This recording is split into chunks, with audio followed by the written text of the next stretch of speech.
one of the things I've observed about budgets these days, particularly during the COVID periods and this year, is that budgets have become more about welfare and about winning votes, as opposed to about constraint, management of money, etc., which they used to be under the coalition, at least. Yeah, that's how we used to look at budgets: deficits, surpluses versus deficits, blah blah blah. Yeah, Gone, spending and all that sort of stuff. gone. Yes.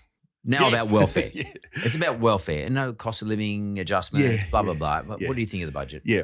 Look, you're spot on. There's an election to be held in the next few weeks, literally. So, and Mr. Morrison's behind in the polls, so you can't blame him. He's a politician and he wants to win. So he's trying to, regain some of that lost favour with the electorate. So we'll see whether it works or not. That's one thing. But as we're just sort of saying, the economy's strong right now. We're doing really well.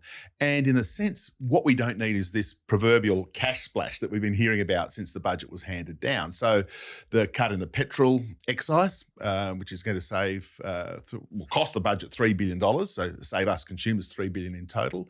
We don't really need that. Some of the other $250 checks that are going to pensioners and the like, and to low income earners, it's adding fuel to an already strong economy.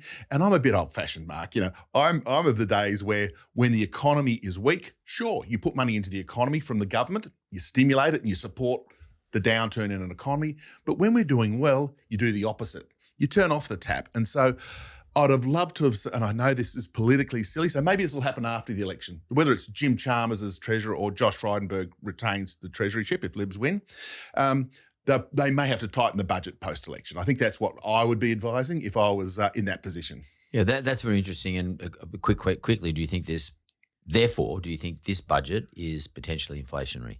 Look, we've already got inflation running high. We know that. And it's not just petrol. That's the one that hits us between the eyes every time we fill up.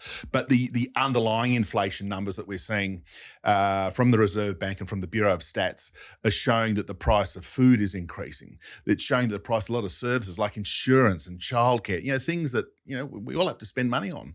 They're increasing at 4% and 5% and 6%. So they're increasing a little more rapidly. So the budget, by pumping money into the economy when inflation's already quite elevated, is the issue that financial markets are grappling with. And it's why, and I'm sure we'll touch on this in a minute, the futures market's looking for rate hikes over the course of the next 12 to 18 months.